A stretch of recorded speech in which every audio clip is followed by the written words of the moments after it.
तो देखिए इसके प्रीवियस लेक्चर में देखे थे हम लोग series combination of the cells, ठीक ना। अब हमको देखना है parallel combination of the cell, ठीक ना। कैसे पैरेलल में जो है सेल्स को जोड़ते हैं हम लोग, ठीक ना। देखिए तो हमने मान लिया कि हमारे पास दो सेल हैं, एक का ईएमएफ E1 है और एक का ईएमएफ क्या है, E2 है, ठीक है। अच्छा, इसका इंटरनल रेजिस्टेंस R1 और इसका इंटरनल रेजिस्टेंस क्या है, R2 है। इसमें एक I करंट जाती है, तो देखिए इसको फ्लो होने के लिए कितने रास्ते मिल जाएंगे, दो रास्ते।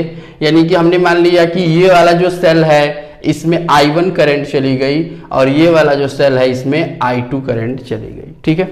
और इस सर्किट को जो हमने सॉल्व किया तो हमने मान लिया कि E1 और E2 का जो E इक्विवेलेंट आया वो ये आ गया और R1 R2 का जो R इक्विवेलेंट आया वो आ गया, ठीक ना। जैसे हम लोग नहीं सॉल्व करते थे, देखिए ऐसे हमारे पास रजिस्टर होता था, इन दोनों को सॉल्व करके और क्या करते थे, हमारे पास एक रेजिस्टेंस मिल जाता था। पॉइंट ए और बी का दो पॉइंट था हमारे पास, ठीक ना। तो इसको हम लोग R इक्विवेलेंट बोलते हैं। सेम वैसे इसको भी हमको सॉल्व करना है, ठीक ना। तो बहुत इजीली सॉल्व कर सकते हो आप लोग, ठीक है। देखिए तो यहाँ पे पहली बात, ये पहला इक्वेशन जो हमारा बनेगा, बताइए वो कैसे बनेगा। हम जानते हैं पैरेलल में जो वोल्टेज यहाँ पे हमको मिलता है ना, पोटेंशियल डिफरेंस, वही पोटेंशियल डिफरेंस यहाँ पे मिलता है, ठीक ना। पैरेलल में क्या होता है कि करंट अलग अलग फ्लो होती है। देखिए एक में I1 फ्लो हो रही है और एक में I2 फ्लो हो रही है, लेकिन निकली कितनी करंट है, I की। देखिए यहाँ पे I की करंट निकली है, ठीक ना, I की, ठीक है। तो हम कह सकते हैं कि जो हमारे I की वैल्यू होगी, ठीक ना, किसकी वैल्यू, हमारी I की जो वैल्यू होगी वो I1 प्लस I2 के बराबर होगी। जैसे मान लीजिए 10 एम्पियर का करंट निकला, तो हो सकता है किसी में 6 एम्पियर चला गया हो, किसी में 4 एम्पियर चला गया हो, ठीक है। तो इस तरह से हम कह सकते हैं कि I की वैल्यू जो होगी वो किसके बराबर होगी, तो I1 प्लस I2 के होगी, ठीक है। एक चीज ध्यान देना है, हमने क्या किया कि एक यहाँ पे पॉइंट कंसीडर कर लिया B1, ठीक ना, और एक पॉइंट कंसीडर कर लिया B2। इसके पहले वाले में हम लोग केवल B कंसीडर करते थे, ठीक ना, क्योंकि वहां पे B जो है बीच में एक इंटरमीडिएट पॉइंट आ रहा था। यहाँ दो पॉइंट आ रहे हैं, एक पॉइंट तो ये आ रहा है, एक पॉइंट ये आ रहा है। तो एक पॉइंट को हमने B1 मान लिया और एक पॉइंट को क्या मान लिया, B2 मान लिया, ठीक ना। तो हमने क्या किया, एक पॉइंट को B1 मान लिया और एक पॉइंट को क्या मान लिया, B2 मान लिया। अब यहाँ का अगर हम लिखना चाहें पोटेंशियल डिफरेंस, हमने मान लिया V किसके बराबर है, V के, ठीक है। तो क्या लिखेंगे बताइए, V is equal to V B1, ठीक ना, और माइनस का V B2। मतलब यहाँ का कुछ पोटेंशियल होगा, यहाँ का कुछ पोटेंशियल होगा, दोनों का डिफरेंस लिखने के लिए हमने क्या लिख दिया, V B1 minus V B2, ठीक है। अच्छा, इसकी वैल्यू बता दीजिए in terms of E1 and R1। हम लोग बहुत अच्छे से जानते हैं कि इसकी वैल्यू जो होगी वो हो जाएगी E1 माइनस I1 R1। इसकी वैल्यू किसके बराबर हो जाएगी, E1 माइनस I1 R1, ठीक है।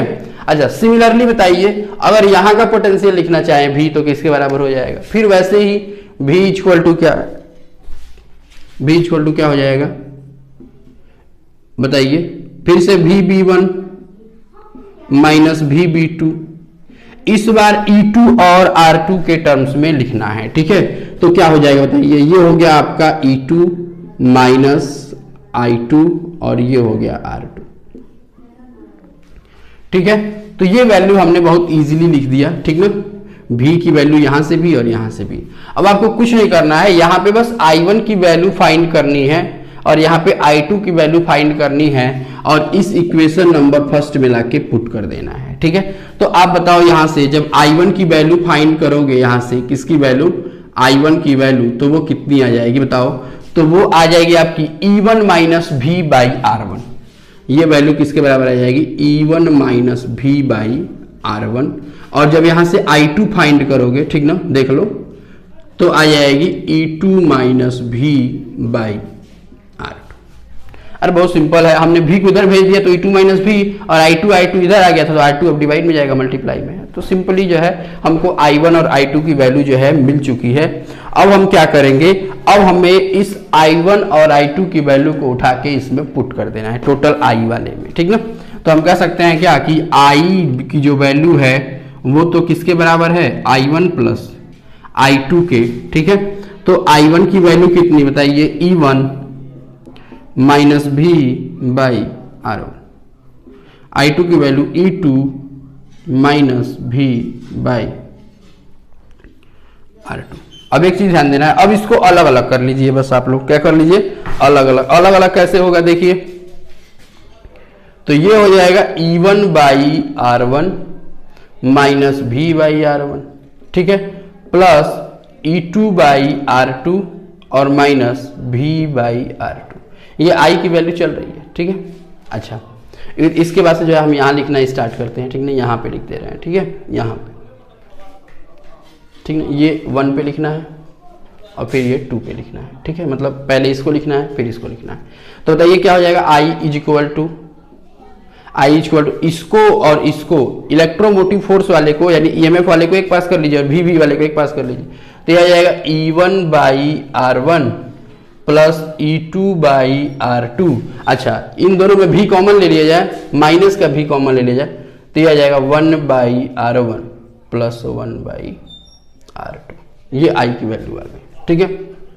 अच्छा, जब इसको आप लोग सॉल्व करोगे ना तो V की वैल्यू क्या आएगी, देखिए पहले इसको सॉल्व कर लो, क्या आ जाएगा बताइए, R1 R2 LCM आ गया, तो E1 R2 और E2 R1 divided by R1 R2, ठीक ना।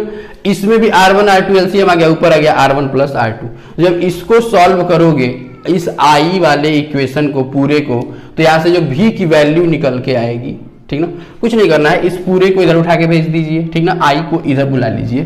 तो जब इसको सॉल्व करोगे तो V की वैल्यू आ जाएगी E1 R2 plus E2 R1, ठीक ना, E1 R2 plus E2 R1 divided by R1 plus R2, ठीक ना, और माइनस टाइम्स, ठीक ना, माइनस का I times R1 R2 by R1 plus R2, R1 R2 by R1 plus R2, ठीक। इसको सॉल्व भी कर सकते हो, बहुत इजी है, ठीक ना, कोई मुश्किल काम नहीं है सॉल्व करना, बहुत ही इजी है, ठीक है। कैसे सॉल्व करोगे मैं बता दे रहा हूँ। इस पूरे को आप लोग इधर भेज दीजिए, I को इधर बुला लीजिए, ठीक है। अच्छा, इसको अब सॉल्व करोगे तो R1 R2 LCM हो गया, ठीक ना, और क्या हो जाएगा आपका, अच्छा नीचे जो है, हाँ ठीक है कोई दिक्कत नहीं, R1 प्लस R2 ही आएगा। और यहाँ पे वैल्यू जो आएगी, जैसे R1 R2 इसका भी LCM सॉल्व कर दें, सॉल्व करना, अगर कोई प्रॉब्लम हो तो हमसे पूछ लेना, ठीक ना, मैं सॉल्व करके इसको जो है पूरा भेज दूंगा, ठीक है, कॉपी पे ही भेज दूंगा, ठीक है। तो इस तरह से ये किसकी वैल्यू आ गई, V की वैल्यू हमारे पास आ चुकी है, ठीक है। अब देखिए, हम जानते हैं कि अगर इसके लिए V लिखे तो क्या लिखेंगे, E इक्विवेलेंट माइनस का I इंटू R इक्विवेलेंट। अगर इसके लिए इन दोनों के बीच का PD लिखें, पोटेंशियल डिफरेंस लिखें, तो V इक्वल टू क्या लिखेंगे बताइए, E इक्विवेलेंट, ठीक ना, और माइनस का I इंटू R इक्विवेलेंट, और फिर दोनों का कंपैरिजन कर दीजिए, ठीक ना। तो वीडियो को पॉज करके पहले इसका आप स्क्रीनशॉट ले लो, ठीक ना, मैं छोड़ा वीडियो को। चलिए, अब जो है हम इसको मिटाते हैं, ठीक ना, इसको अब मिटा दिया जाए, इसका काम खत्म हो गया। चलिए अब इसको सॉल्व कर लिया जाए, मतलब कंपेयर कर दिया जाए। E इक्विवेलेंट की वैल्यू किसके बराबर आ जाएगी, कंपेयर करेंगे तो E इक्विवेलेंट की वैल्यू आ जाएगी क्या, E1 R2 plus E2 R1 और divided by R1 plus R2, और R इक्विवेलेंट की वैल्यू किसके बराबर आ जाएगी, तो ये वैल्यू आ जाएगी आपके R1 R2 divided by R1 plus R2। अब जरा याद करो, जब रजिस्टर को केवल जोड़े थे तो पैरेलल कॉम्बिनेशन में दो रजिस्टर के लिए यही आता था, याद करो, यही आता था कि नहीं आता था, R1 R2 by R1 plus R2, ठीक। तो वैसे ही तो सिंपल आ रहा है, ठीक ना। और ये इक्विवेलेंट में जो है नया टर्म क्या जुड़ गया है, देखिए नया टर्म जुड़ गया है R1 R2 इंटरनल रेजिस्टेंसेज। तो हम लोग इंटरनल रेजिस्टेंसेज को पहले कंसीडर नहीं करते थे, अब इसको कंसीडर करके चलेंगे, ठीक ना। अच्छा, इसको सिंपलर वे में भी रख सकते हैं, अगर इसको रखना चाहें तो आप लोग जानते हो, इसको लिख सकते हैं 1 बाई R इक्विवेलेंट, मतलब इसको पलट दिया तो इसको भी पलट दिया, तो फिर R1 by R1 plus R2 यानी R1 से R1 1 बाई R1 आ जाएगा, ठीक ना, और प्लस का क्या आ जाएगा 1 बाई R2। तो सिंपल आ गया, ठीक ना। अगर हमको मान लीजिए n रजिस्टर्स के लिए लिखना हो, किसके लिए लिखना हो, n रजिस्टर्स के लिए लिखना हो, तो भी हम इसको बहुत इजीली जो है लिख सकते हैं, ठीक ना। n रजिस्टर के लिए लिखना हो तो क्या लिखेंगे, 1 बाई, फॉर n रजिस्टर नहीं, फॉर n सेल्स, रजिस्टर याद आ रहा है, for n cells 1 by R equivalent is equal to 1 by R1 plus 1 by R2 plus 1/R3 plus up to 1/R, ठीक है। अच्छा, अगर हम ई इक्विवेलेंट में आर इक्विवेलेंट से डिवाइड कर देते हैं, यदि ई इक्विवेलेंट में क्या कर देते हैं, आर इक्विवेलेंट से डिवाइड कर देते हैं, E equivalent divided by R equivalent, तो होगा क्या देखिए, तो यहाँ पे R1 प्लस R2 से R1 प्लस R2 क्या हो जाएगा, कैंसल आउट हो जाएगा, ठीक ना। R1 प्लस R2 से R1 प्लस R2 क्या हो जाएगा, कैंसल आउट, डिवाइड करो, ठीक है। तो बचा क्या, E1 R2 और डिवाइडेड बाई R1 R2, तो R2 से R2 कट गया तो क्या बचा, E1 बाई R1 और E2 बाई R2, ठीक ना। यानी कि ये आएगा आपका E1 बाई R1 और प्लस का E2 बाई R2, ठीक ना। अच्छा, अगर बहुत सारे सेल्स के लिए लिखना चाहते हैं तो फिर लिख सकते हैं E3 by R3 plus up to EN by RN, ठीक है। तो ये बहुत ही इजीली आपका जो है लिखा जा सकता है, ठीक है। तो ये चीज ध्यान रखना है। अगर इसके टर्मिनल को चेंज करता है, यदि ये प्लस वाला इधर और माइनस वाला इधर करता है, तो जहां जहां हम E2 लिखे हैं ना वहां पे -E2 पुट कर देंगे, ठीक है। और आपका जो है सर्किट सॉल्व हो जाएगा बहुत इजीली, ठीक है। तो इस तरह से जो है हम लोग बहुत इजीली जो है पैरेलल को भी सॉल्व कर लिया, ठीक ना। इसके लिए इक्विवेलेंट की वैल्यू ये आई है, आर इक्विवेलेंट की वैल्यू ये आई है, एन रजिस्टर्स के लिए, सॉरी एन सेल्स के लिए भी हमने लिख दिया है, ठीक है। चलिए, तो वीडियो को पॉज करके इसके लिए स्क्रीनशॉट ले लीजिए, ठीक है। फिर हम इसके आगे नेक्स्ट कंटिन्यू करेंगे, ठीक ना।